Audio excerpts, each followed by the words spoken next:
right. Obviously, some good things, and obviously, since it's early, there's plenty of things we need to get better at. But I thought we did a good job of not settling all the time for threes when we could have after the first few possessions.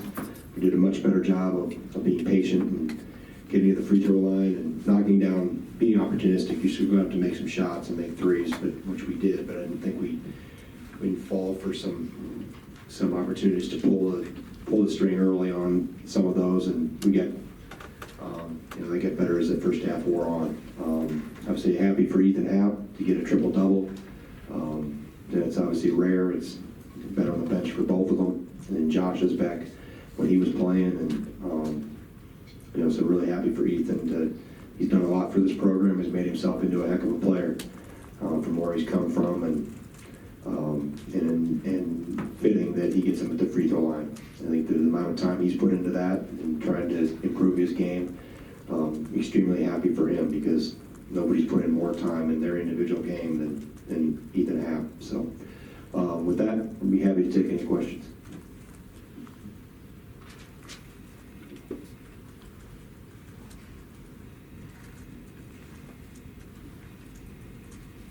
Greg, as rare as the triple-double is, I don't know if inevitable is the word, but if someone was going to do it, does it make sense that it was Ethan? He flirts a lot of times with,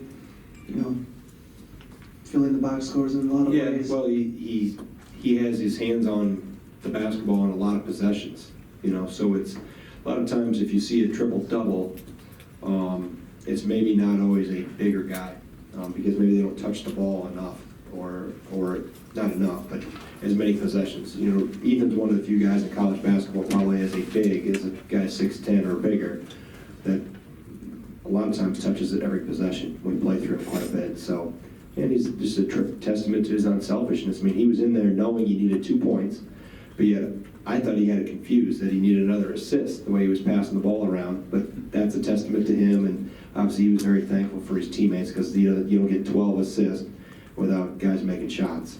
And have a 12 assist, 2 turnover night, and like I said, get the free throw line and hit nothing but net on those two. Like I said, he's just so multi-dimensional in his game. He can do a lot of things, and I hope everybody appreciates the impact he has, because players like him are rare. And he's going to, everybody knows what Patrick's done with where he is in the record books.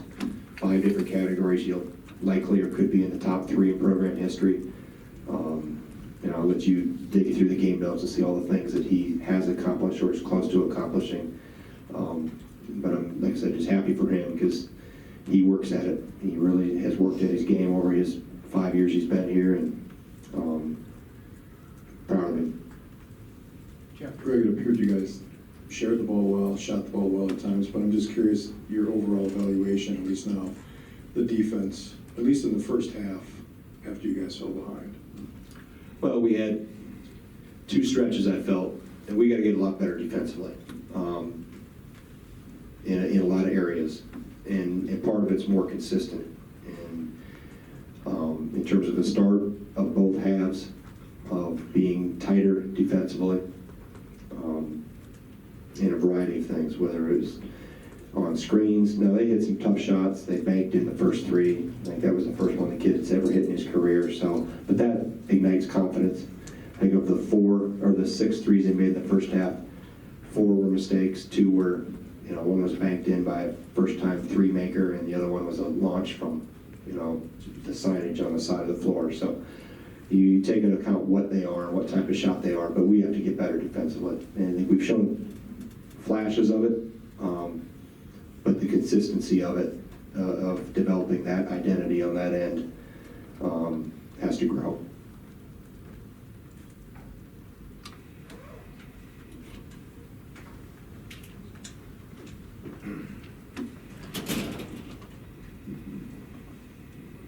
Coach, how nice was it to see Dimitri come back and play the way he did tonight? Well, it's always good when you make shots. That gives the appearance that your game is going well. What I liked was what he did defensively on the guard. I gotta get the name here. Clayton. I thought he did a really good job. that kid's put up a lot of numbers. He missed last year with an injury, or missed most of last year with an injury, but as a freshman, he did some good things, and I thought he did a good job of getting into him a little bit. He got a couple offensive fouls on him, and I thought defensively he did some good things of harassing him and make it hard for him to get going, because that's really who they like to play through and get him a lot of shots, and to hold him to 7 attempts when he's been shooting it 15 plus times a game sometimes. Like I said, the ball going in makes it look like he's playing well. I like to look at the other parts of his game too, and like some things he did defensively, especially early. If you guys continue to shoot well from the free throw line this year, I know you always like to touch the post and you get the line as often as you can, but shooting a high percentage, does it change anything, the way you can attack teams, or whether it's just confidence, especially given last year the struggles from the Lions team now? I don't think it changes anything. I don't think anything we've ever changed in terms of when we didn't shoot it well, we didn't say don't go to the free throw line, let's not try to get there. We have to get better at that element, and this is one sample. So we'll practice it again on Thursday. We'll have some different contests or things in practice and keep working at it. The key is that we continue to make the effort to get there, and it's very tempting at times when teams that have sometimes 5 guys in the paint trying to make sure half didn't have anywhere to go, they just launch the first one that's available. And I thought we took a couple that were maybe first pass or first touch or one side, launched threes early in the possession, but we got more discipline in terms of really trying to be patient and taking good threes and trying to go work side to side and enter the ball from the top when we could.